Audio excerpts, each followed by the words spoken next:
passez à côté, vous les voyez dans leur déboire, et vous prenez vos clics, vos claques et vous partez. Et vous tournez la tête pour ne pas les regarder. Et pourtant, c'est votre job. Comme Adam a donné des noms aux hommes, aux femmes qui ressemblaient à rien, mais vous êtes appelés à les donner un nom. Enfant de Dieu. Quelqu'un qui est devenu enfant de Dieu, il a un nom, n'est-ce pas? Amen. Ah oui, il a un nom. Quelqu'un qui est devenu servant de Dieu, cette personne a un nom. Et le nom le plus important qu'on puisse donner à quelqu'un, c'est la parole de Dieu. Il n'y en a pas d'autre. Alors, lorsque Dieu a choisi le pasteur, la première chose qu'il a faite, il l'a formé. Dans Genèse, il dit Dieu forme Adam, n'est-ce pas? Et nous, si on ne sait pas, on va dire qu'il va sculpter quoi. Là. Non, c'est pas ça du tout. Non, il est dans son école. Donc, les pasteurs font une étude biblique ici, il n'y a personne. Parce que dans l'école de Dieu, les gens ne se bousculent pas. Dans l'école de Dieu, les gens ne se bousculent pas. Parce que les gens ne voient pas Dieu, mais ils voient le ou la pasteur qui est juste devant. Ils disent, oh, je le connais celui-là. Moi, je le connais. Il n'y a pas grand-chose à m'apprendre. Mais celui-là, qui ressemblait à rien du tout. Qui ressemblait à rien du tout. C'est le cas de Noé. Noé était un leader que Dieu avait choisi. Et Dieu avait choisi Noé pour sanctionner le grand-père de Noé. Le grand-père de Noé, c'était Adam, n'est-ce pas? Adam avait violé l'alliance. Chaque fois que le pasteur viole l'alliance, le Seigneur envoie un autre pasteur pour juger les pasteurs. Mais j'ai oublié complètement. Et après, j'ai tellement oublié, je ne lui ai même pas demandé. J'ai rien dit. Après, c'est en priant comme ça, je l'ai vu sur le synthé. Je me suis dit, ah ouais, c'est vrai. C'est vrai qu'elle a fait l'observatoire, celle-là. Ah oui, ah oui. Et le Seigneur agit, n'est-ce pas, Sandrine? Alors, on ne présente plus Sandrine parce que Sandrine s'est présentée elle-même. Hein? Elle a bien animé avec nous, là, n'est-ce pas, musiciens? Voilà, que toute la gloire soit à Dieu. Et nous demandons à Pasteur Sandrine, Pasteur Samuel, deux pasteurs, et notre sœur Bélisère, qui est aussi une responsable, la sœur Bélisère, qui a aussi beaucoup de responsabilités. Mais chacun aura sa petite intervention, n'est-ce pas? Chacun aura sa petite intervention. Et qui d'autre qui vient de Paris que je n'ai pas présenté, je ne voudrais pas commettre l'erreur, mais pour l'instant tout est bon, n'est-ce pas? Et demain, alors que chacun se prépare par rapport à la thématique et donner un conseil. En une phrase, en deux phrases, 30 secondes, une minute. Mais les missionnaires ont toujours des choses à donner. Amen. Et que toute la gloire soit à Dieu. Amen. Je ne voudrais pas être le seul à traiter les sujets ce soir. C'est pour cela que nous aurons avec nous vous pour que nous travaillions ensemble. Amen. Bien-aimés,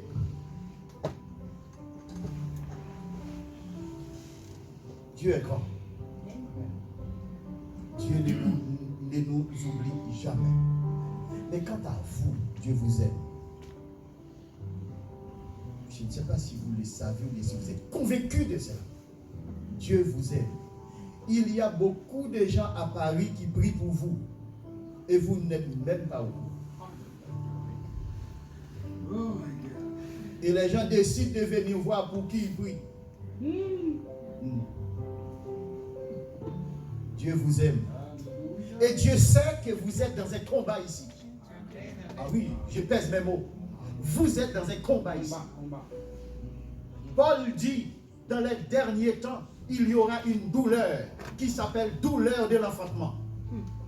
Et nous, on pense aux femmes qui accouchent.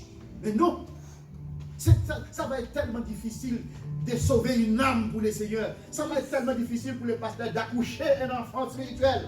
Ça va être extrêmement difficile d'aller prendre mon frère, d'aller prendre ma soeur et les sauver pour le Seigneur. C'est accoucher, ça. C'est la douleur de l'enfant. Et ça va être dur. Et ce n'est pas par hasard que ce thème que nous avons choisi ici. Ce n'est pas par hasard. Ce thème que nous choisissons. Par rapport à la cérémonie qu'il y aura dimanche, nous parlons du leadership. Vous savez, les jeunes qui font des hautes études, on n'a pas grand-chose à les apprendre en matière de leadership. Mais cependant, Dieu sait. Le leadership pratiqué dans le milieu sociétal et social. Et les deux se trouvent dans l'église. Et arriver à les associer pour prendre le côté spirituel n'est pas toujours évident. C'est pour cela que dans nos prières, nous demandons à ce que le Seigneur soit lui-même l'éclaireur qui éclaire nos pensées pour que nous puissions être ce que lui, il veut que nous soyons. Amen. Le leadership est, pour ce soir, c'est leader. Trouve Dieu pour que tu te trouves toi-même. Amen. Je demande à Pasteur Ouel de lire pour nous le texte de la thématique. Marc chapitre 10, les versets 43 et 44. Marc 10, verset 43 à 44. Il n'en est pas de même au milieu de vous, mais quiconque veut être parmi vous, veut être grand parmi vous, qu'il soit votre serviteur. Et quiconque veut être le premier parmi vous, qu'il soit votre esclave. Amen. Amen. Bien-aimé, c'est lourd. Hein? C'est Dieu comme responsabilité. Hein? Un chef qui est devenu esclave. Un grand qui se met au service des autres. Alors, ça nous amène à poser la question, c'est quoi le leadership? Quelle différence faites-vous entre leadership et leader?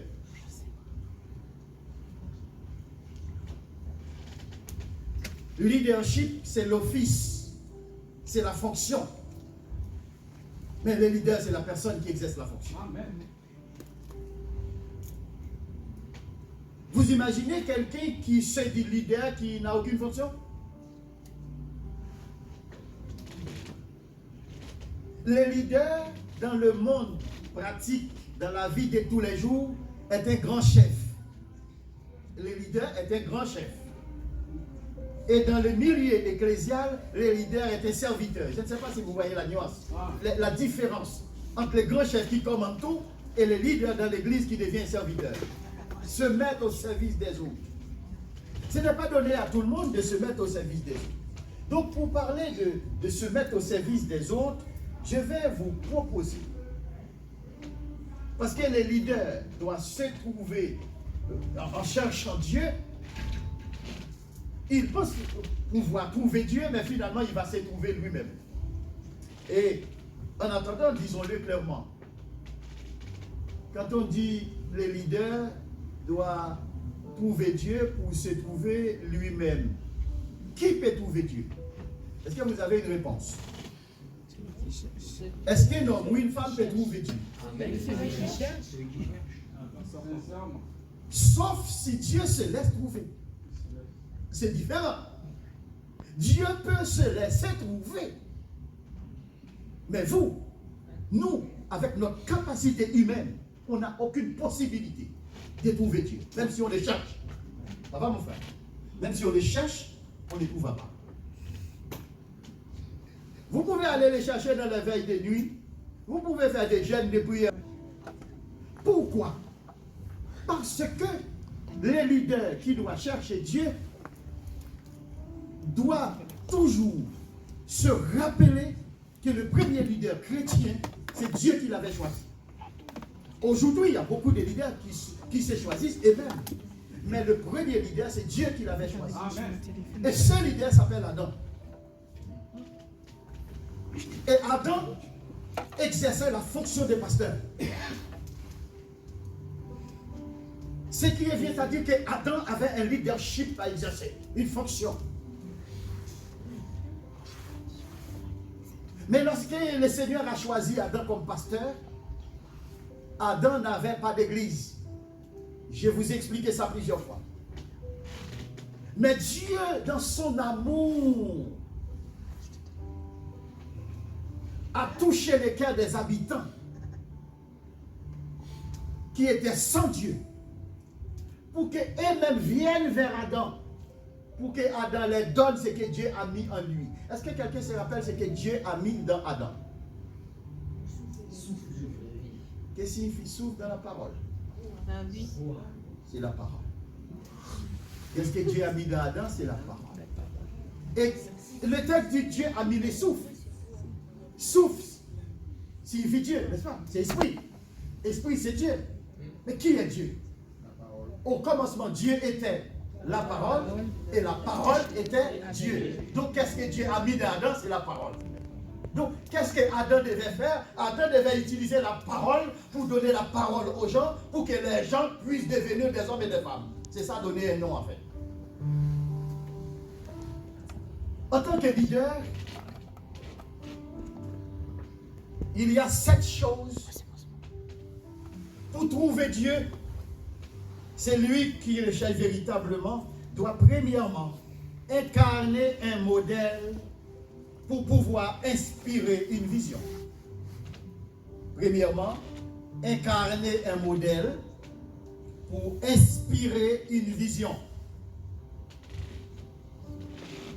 Deuxièmement, former un enseignant. Former un enseignant.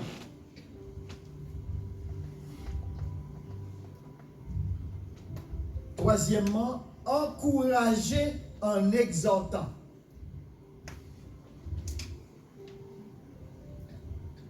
Donc, troisièmement, c'est encourager en exhortant. Quatrièmement, c'est édifier en reprenant.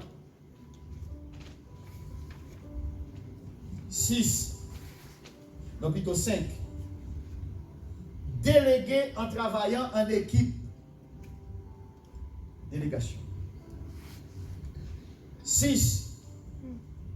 Maintenir l'unité au sein de la diversité. Et enfin, 7e, promouvoir une vision de multiplication spirituelle. Et je reprends tout de suite. Incarner un modèle pour inspirer une vision, former un enseignant, encourager en exhortant, édifier en reprenant, déléguer en travaillant en équipe, maintenir l'unité au sein de la diversité et promouvoir une vision de multiplication spirituelle. Nombreux sont ceux qui disent un tel est pasteur d'une grande église. Parce qu'il y a beaucoup de personnes dans cette église-là. Mais est-ce que cette église qui a beaucoup de personnes en matière de multiplication numérique, est-ce qu'il y a aussi une multiplication spirituelle? Moi, je préfère diriger une église qui a 3-4 personnes qui sont des servantes et serviteurs de Dieu. Amen. Au lieu d'avoir 1000 personnes pour me montrer tous les dimanches, et finalement, je ne fais rien du tout. Est-ce que vous savez que Satan a des pasteurs? En matière de leadership, est-ce que vous êtes au courant que Satan a des pasteurs? Oui. Je vais vous expliquer. Dans les jardins d'Éden, il y avait des pasteurs, vous êtes au courant de ça? Il y avait des pasteurs dans les jardins d'Éden, les pasteurs de Dieu et les pasteurs de la mort. Et Dieu a dit à Adam, moi je suis ton pasteur, mais il y a un autre pasteur à côté, il ne faut jamais l'écouter. Et ce pasteur enseignait bien. Il avait un beau langage, il était convaincant, il parlait bien. Donc c'est ça les pasteurs. Pendant que moi je suis pasteur, et bien Satan a aussi son pasteur. Pendant que moi je prêche dans l'église, le pasteur a aussi l'église. Tout comme dans le jardin d'Éden, il y avait 2 pasteurs. Alors, quel genre de leader voulez-vous être et quel genre de leader es-tu? Quel genre de leader voulez-vous être? Mais toi, quel genre de leader es-tu? Un leader qui cherche Dieu est un leader qui a besoin d'être ensemencé par Dieu. Vous savez, lorsque la femme reçoit la semence de l'homme, elle est devenue enceinte, n'est-ce pas? Et après, elle a donné naissance à un enfant. Donc, c'est lui qui donne la semence, c'est l'époux, mais c'est lui qui reçoit la semence, c'est l'épouse. Donc, si vous-même, vous ne voulez pas jouer le rôle de l'épouse, que vous soyez homme ou femme, il n'y a pas une question de sexe dans ce que je dis là. Si vous ne voulez pas jouer le rôle de l'épouse, vous ne pouvez pas être serviteur de Dieu. Je vais l'expliquer. Trouver Dieu pour se trouver soi-même. La démarche et accepter d'être épouse. Pour recevoir une sémence de Dieu. Et tout autant que vous ne recevez pas la sémence de Dieu, vous pouvez être leader de tout ce que vous voulez. Mais finalement, il n'y aura rien qui va se faire spirituellement.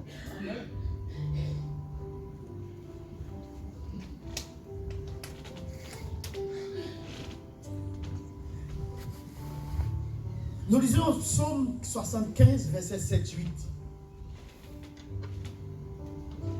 Et après 1 Corinthiens 2, verset 1 à 4. 1 Corinthiens 2, verset 1 à 4 pour François. Et puis, Pasteur Aurel va prendre Psaume 75, verset 7-8. Psaume 75, verset 7. C'est déjà affiché, non? Ah, mais c'est bon. Mais c'est un peu flou de loin. Donc, monsieur a eu bien voir. Verset 7, 8. Car ce n'est ni de l'Orient, ni de l'Occident, ni du désert que vient l'élévation. Mais Dieu est celui qui juge.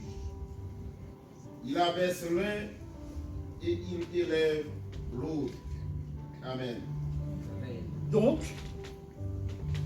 ce n'est pas les pasteurs qui vous élèvent, mais c'est Dieu. Amen. Et quand Dieu vous élève, peut-être vous ne vous rendez même pas compte que Dieu vous a élevé. Mais le Seigneur va mettre quelqu'un sur votre route pour vous dire que vous avez été élevé. Parce que c'est Dieu qui élève. Parfois, Dieu vous élève, puisque vous êtes toujours là. Vous ne pensez même pas que Dieu vous a élevé.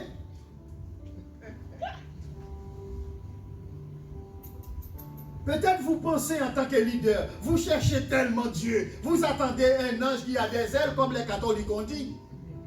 Ah, ils n'ont jamais vu Dieu, mais ils ont fait des images, n'est-ce pas?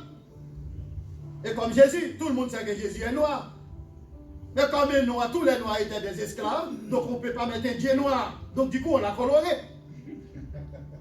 D'accord? Oui, c'est clair. Non, mais écoutez, lisez la Bible, vous verrez, c'est marqué. La couleur de l'émeraude. Quelle est la couleur de l'émeraude? Regardez la vision des gens. Quand le Seigneur a amené Jean dans le ciel, spirituellement, le Seigneur a amené Jean dans le ciel. Jean dit, j'ai vu Jésus. Voilà, il ressemble à de l'émeraude. C'est quoi l'émeraude? Vous avez déjà vu la couleur de l'émeraude? C'est blanc. Que toute la gloire soit à Dieu, n'est-ce pas? Donc Dieu élève. Mais quand Dieu élève, il élève tous ceux qui le cherchent. Ceux qui cherchent Dieu sont ceux qui sont ensemencés par Dieu. Un pasteur qui n'a pas reçu la bonne semence, il peut prêcher bien. Il peut amener beaucoup de personnes à la conversion, mais pas à Dieu. Mais en fait, il les amène à un Dieu qui s'appelle Satan, qui prêche bien, qui parle bien, qui possède beaucoup de choses, mais en fait, finalement, il ne possède rien parce qu'il est un voleur, il a tout volé. Donc finalement, vous regardez avec vos yeux, vous dites, oh là là, oh qu'est-ce que j'aimerais bien être là, qu'est-ce que j'aimerais faire partie de cette église, elle est belle, n'est-ce pas? Oh, les pasteurs parlent bien, ils savent bien prêcher, j'aimerais bien être là. Eh bien oui, dans les jardins, il y a un leader qu'on avait choisi, qui s'appelait Adam. Dieu avait dit à Adam, fais attention, il y a 3 convoitises dans les jardins, convoitise des yeux. C'est agréable à voir, ça s'appelle convoitise des yeux. Ça, c'est la stratégie de la bête qui s'est fait aussi dans les milieux ecclésiales. Deuxième convoitise, c'était agréable pour le corps, c'est-à-dire convoitise de la chair. Et quand on a convoitise des yeux, plus convoitise de la chair, ça produit ce qu'on appelle l'orgueil de la vie. La même chose dans le jardin d'Éden, c'est la même chose que Satan va utiliser dans Matthieu 4 pour tenter Jésus. Les mêmes choses que Satan a utilisées pour tenter Adam, les mêmes qu'ils ont utilisées pour tenter Jésus dans Matthieu 4. Mais comme Satan est un serpent, il ne peut pas se présenter à Jésus, n'est-ce pas? Un serpent ne se présente pas devant quelqu'un. Mais le serpent, c'est l'esprit du serpent qu'a utilisé un homme qui était un de ses disciples. Et qui pensait qu'il voulait faire du bien. En demandant à Jésus, oh, si tu fais ça, automatiquement, dès que nous arrivons quelque part, on va nous respecter et tout le monde va nous obéir parce qu'il va savoir qui tu es. Profite de l'occasion. Et Jésus va dire, arrière de moi, Satan. Et Satan, c'était une personne qui était à côté de lui. C'était une personne. C'est pas la bête, d'accord? Donc, du coup, un leader, pour que tu ne sois pas leader de Satan, il faut que tu sois connecté, comme le pasteur l'a dit tout à l'heure. Donc, dans son intervention, j'ai noté 3 mots. Le mot connexion, et j'ai ajouté le mot mise à jour.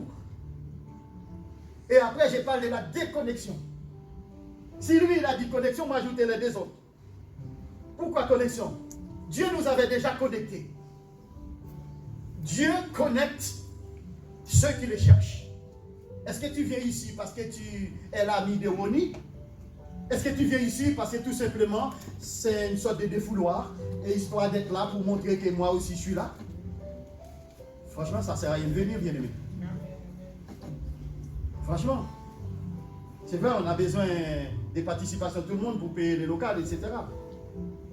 Ok. Mais si tu viens payer les locales, des divans en enfer, ça sert à quoi? Non, ça ne sert à rien. Si tu viens là, tu participes, tu donnes l'argent pour payer ici tous les mois. Et le pasteur est tranquille en matière d'argent. Mais tu vas dire qu'en enfer, vaut mieux que tu ies chez toi, tu ne payes pas. On préfère ne plus avoir des locales, au moins t'es sauvé. Au moins t'es sauvé. Tu ne perds pas ton temps. Déjà, le temps n'est pas à toi. La temporalité que Dieu te donne, tu dois écrire quelque chose dans cette temporalité-là. Mais qu'est-ce que tu écris dans cette temporalité? Tu écris dans cette temporalité, moi je suis servant de Dieu. Ah oui, écrivez toi-même avec ta main, dans ton agenda. Moi, tel, je suis servant de Dieu. Écris ça, écris. Voilà, tu l'écris toi-même. Oui, je suis servant de Dieu, mais attention pour que ça ne tourne pas contre toi. Oui, et c'est lui qui cherche Dieu, non seulement qui doit être ensemencé, mais aussi il doit être un modèle. Il doit incarner un modèle. Le responsable est une personne qui se laisse diriger, utiliser par le Saint-Esprit. C'est pour ça qu'on parle de l'incarnation. Comme Christ s'est incarné dans la chair, il faut que le Saint-Esprit vienne incarner aussi en nous, trouver place en nous. En parlant du Saint-Esprit, Jésus a donné un détail du royaume des cieux. C'est-à-dire en tant que leader. Et est-ce que vous pensez que vous savez, bien aimé, que les pasteurs est comme un arbre. En Haïti, on ne dit pas souvent arbre, on dit pied bois. Ok, un arbre. Vous avez déjà vu des arbres sans branches et vous avez déjà vu aussi des arbres sans feuilles. Mais il y a des arbres qui n'ont pas de feuilles, mais les plantes parasitaires se posent sur l'arbre sans feuilles et ces plantes-là ont des feuilles vertes, mais n'ont pas de racines. C'est considéré comme des cônes. Les cônes sont posés sur la tête du bœuf, mais les cônes n'ont pas de corps. C'est comme les anciens de l'église qui sont attachés au pasteur. C'est ça les cônes. Et les pasteurs, c'est les bœufs qui labourent les dimanches, qui labourent le cœur des gens, qui labourent la vie des gens. Ils vous cherchent, les pasteurs vous cherchent, ils vous téléphonent. Et après, vous n'accordez même pas d'importance à ça. Les pasteurs prient pour vous. Les pasteurs veulent que vous alliez au ciel coûte qui coûte. Nous sommes dans les derniers temps. Si je vous parle de leadership aujourd'hui, c'est pour dire que chacun doit endosser ses responsabilités. Il a fait de nous un royaume de sacrificateurs. Autrefois, c'était que les pasteurs qui étaient concernés. Mais aujourd'hui, c'est tout le monde. Tout le monde est concerné. Donc, premièrement, c'est d'être un modèle qui se laisse diriger par le Saint-Esprit et aussi utilisé par le Saint-Esprit. La taille du responsable, c'est de répondre aux besoins des autres. Ézéchiel chapitre 34, versets 1 à 6. Répondre aux besoins des autres. Oh, je vous donne un petit témoignage vite fait. Et je ne vais pas vous garder toute la nuit, ne vous inquiétez pas. Et il y a un serviteur de Dieu qui était malade. Je n'oubliez pas, j'ai dit que le responsable, le leader, il est au service des autres. Mais il y a des situations dans la vie qui se présentent, bien aimés. Vous ne pouvez pas être au service des autres parce que vous ne pouvez même pas vous occuper de vous-même. Mais qu'est-ce qui va se passer si dans cet état-là, c'est là que Dieu dit, mais va où va, boulot? Vous êtes instrument entre les mains de Dieu, malgré votre situation, il dit, mais vas-y, réagis, allez-y. C'est le cas des serviteurs parmi nous qui m'a donné un témoignage dernièrement, qui a subi de plusieurs opérations graves. Quand il m'a donné ce témoignage, je me suis dit, non, écoutez, Dieu se manifeste tous les jours et partout. C'est le frère Samuel qui était à l'hôpital après des opérations vraiment des gros morceaux. Il est sous morphine, n'est-ce pas? La morphine, c'est quand il ne peut plus supporter, quoi. Pendant qu'il était en souffrance en tant que leader, un pasteur à l'hôpital en souffrance en train de pleurer. Et là, il y a un malade qui vient, qui dit, je sais que tu es pasteur, prie pour moi pour que mon cancer disparaisse. Pendant que l'autre était en train de pleurer, mais l'autre est venu voir, je sais que tu es pasteur. L'autre n'a pas dit, je vois que tu es en train de souffrir toi aussi, non? Non, c'est pas ça son problème. Son problème, c'est de rencontrer un pasteur. Et toi-même que tu es en souffrance, tu es un pasteur. C'est-à-dire que tu es pasteur de ta souffrance, tu es pasteur dans ta joie, tu es pasteur dans ton travail, tu es pasteur dans tout ce que tu fais. Alléluia. Et là, qu'est-ce qui s'est passé? Le pasteur, timidement, il ne sait pas, parce que nous, on ne sait pas. Mais on sait que Dieu est avec nous. Mais on ne sait pas ce qui va se passer. Parce que nous sommes instruments que Dieu utilise en sa manière, c'est notre ancienne volonté. Les pasteurs tout souffrent peut-être à dire,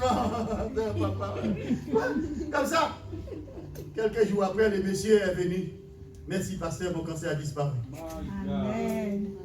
Dieu est grand, n'est-ce pas? Amen. Vous devez être leader en toutes circonstances. Amen. En toutes circonstances, leader. Pourquoi vous pouvez être leader en toutes circonstances? Parce que ce que Dieu a donné, ce que Dieu a mis en vous, ça vous donne la capacité de donner des noms aux gens. Ah, je répète ça, c'est beaucoup. Ce que Dieu a mis en vous et en moi. C'est comme qui dirait, vous et moi, nous sommes Adam.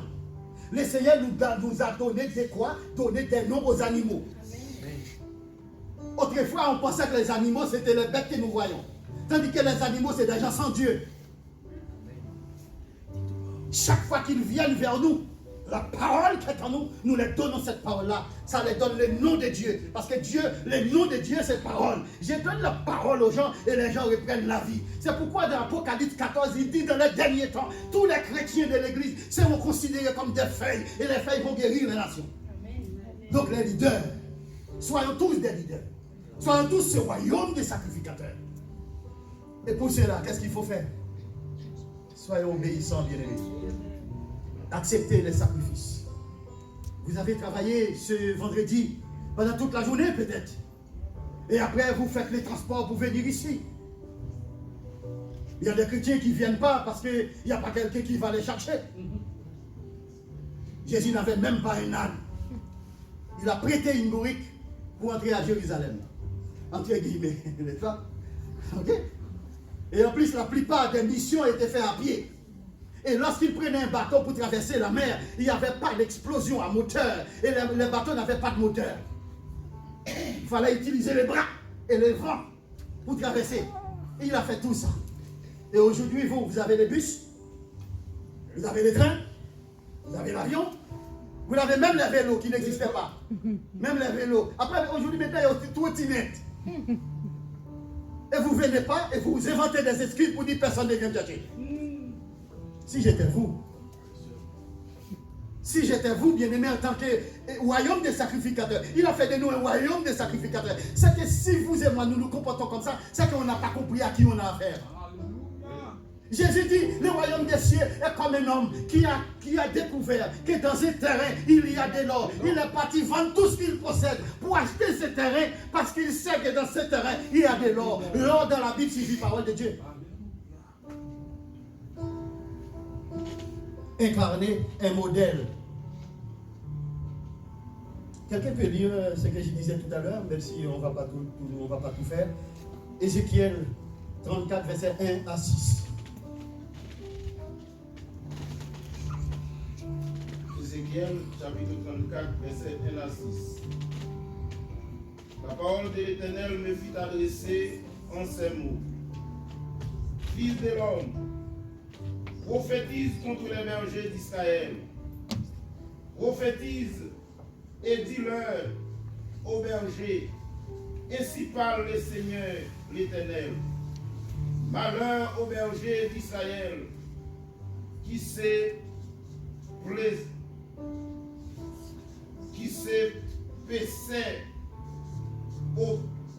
au même. Les bergers ne devaient-ils pas perdre les troupeaux? Vous avez mangé la graisse. Vous êtes vêtus avec la laine. Vous avez tué ce qui était gras. Vous n'avez point fait perdre les brebis. Vous n'avez pas fortifié celles qui étaient faibles, guéri celles qui étaient malades, pensé celles qui étaient blessées.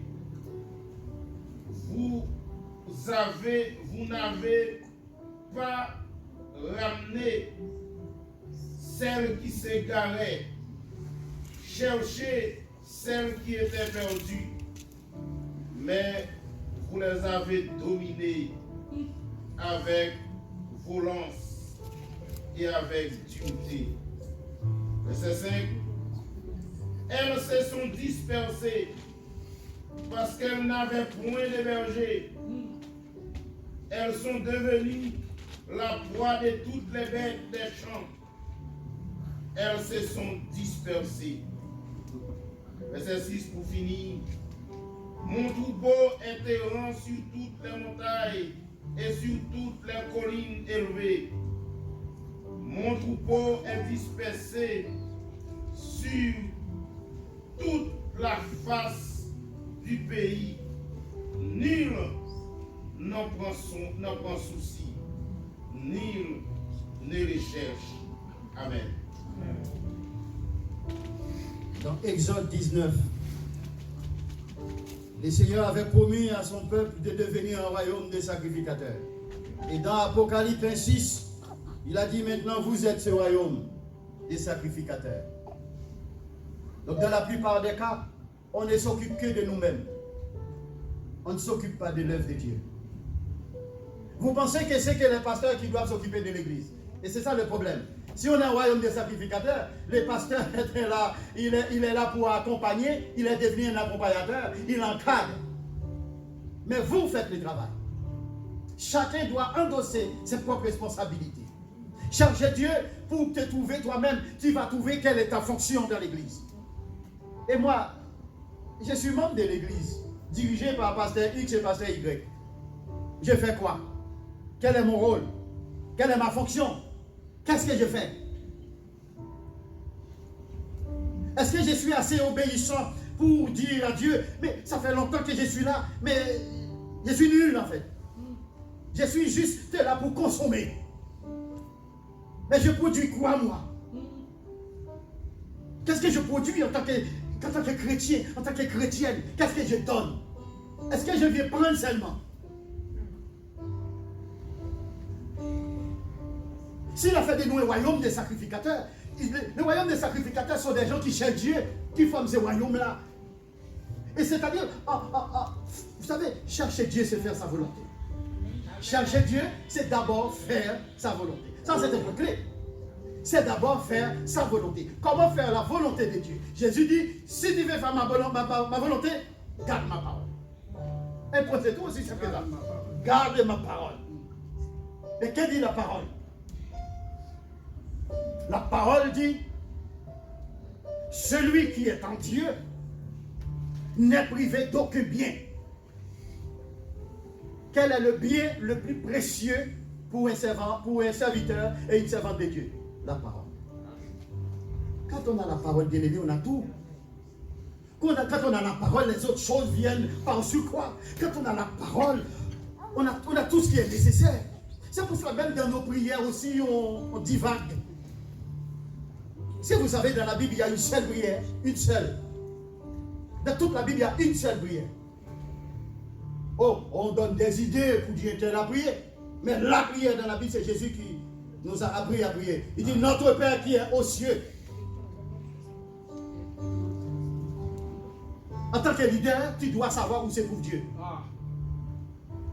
En tant qu'appelé, tu dois savoir où se trouve Dieu. Tu ne peux pas avoir ton père, tu ne sais pas où il est.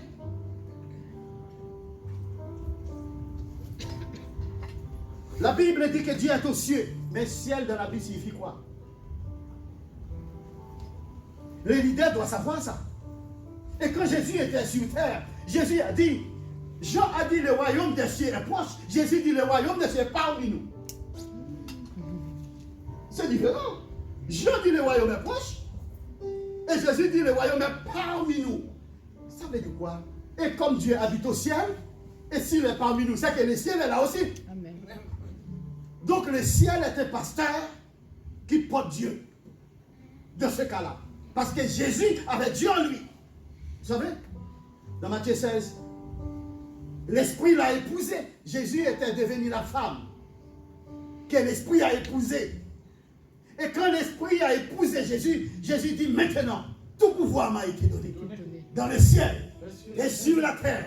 Je domine. Et il a dit, ce que tu m'as donné, je le donne à mes disciples.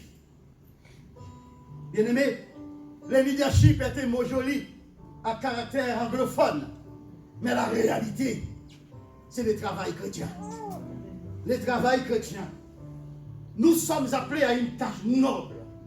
Sauver des âmes pour le Seigneur. Est-ce que vous êtes conscient? Est-ce que ça vous mange? Est-ce que ça vous dérange de voir des hommes et des femmes qui périssent